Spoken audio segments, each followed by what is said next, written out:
Yeah. I actually auditioned for Thor back in 2011. I didn't get the part. You know, Disney was really nice about it, and they said I was too good looking for the part of Thor. What?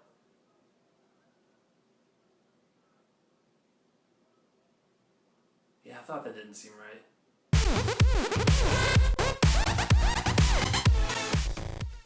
Welcome to Reviews. I'm Chase Lee. I'm here to review Thor: The Dark World. This is the second Thor film and the second film in Phase 2 of Marvel Cinematic Universe after the Avengers. Keep up, because there's a lot of movies. So, anyways, you want to look at it from a sequel to Thor, but you also want to look at it from a movie after the Avengers, because you know the events of the Avengers have to play into Thor: The Dark World.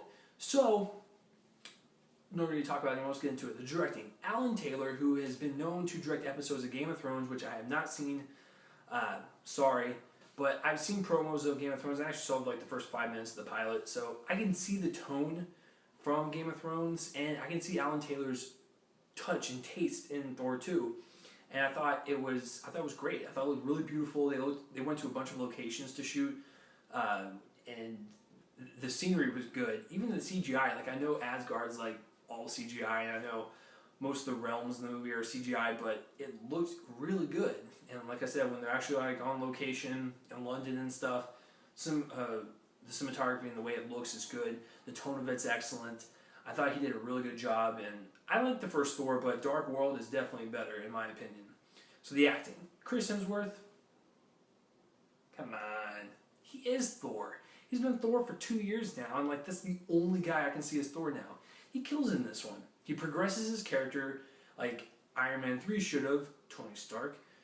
So Thor progresses his character very, very well. Loki even progresses in this movie, and Loki's actually one of my favorite parts, as always, which is played by Tom Hiddleston, and come on. He kills his Loki every single time. I don't need to talk about it. Natalie Portman comes back as Jane Foster. She's okay.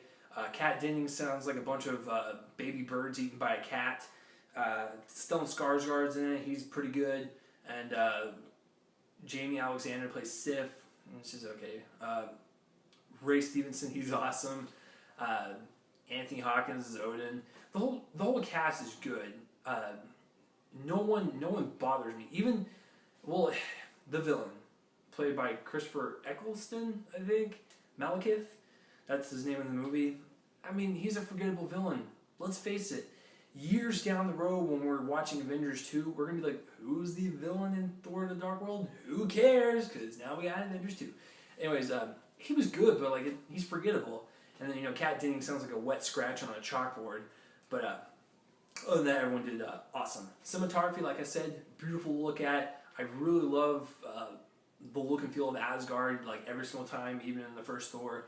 I like that type of setting for a comic book movie. It's so awesome to look at.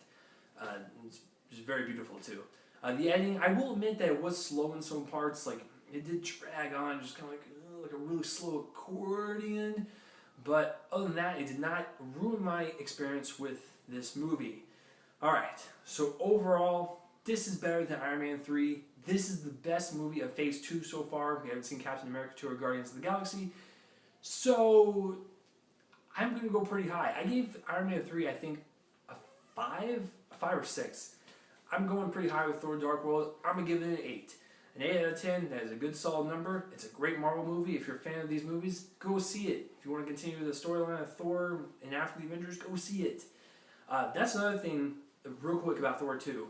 Is that, unlike Iron Man 3, it actually progresses, events after New York and stuff, and like it makes sense and like everything. It feels like a movie after the Avengers. Iron Man 3 felt like a standalone. That's the best way to put it.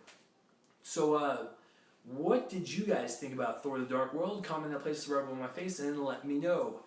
And thanks for watching my reviews. I'm Chase Lee, and tune in next time for whatever I review next. See you guys later. Oh, you guys still here?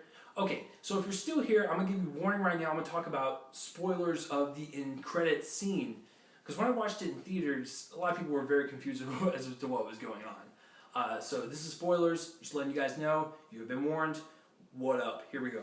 Alright, so the end credit is is Sif and I forgot the other guy's name. The guy that played Ray Stevenson, the guy that he plays.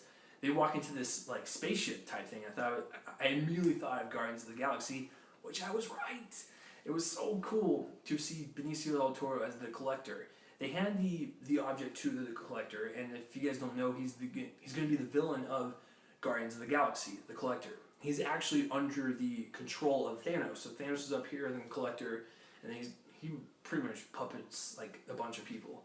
But what they were giving the Collector was an object from like the treasure room of Asgard, I guess. It's like in the first Thor film, Thor and Loki were going through there, and Odin was describing like all the treasures in here and stuff. That's what they were giving him, because essentially the treasures in Asgard are actually so powerful that when Thanos actually gets a hold of them in future comics, he can destroy some serious stuff. So that's what they were giving the Collector. So it sounds like Sif is backstabbing Asgard, and they're giving the Collector some stuff, which will basically, help the Collector be who he is in the Guardians of the Galaxy. Give us a little taste of it. So that's the end credit scene, and that's it. So thanks for watching my reviews. I'm Chase Lee a second time. Yeah. Stay tuned for whatever I review next. See you guys later.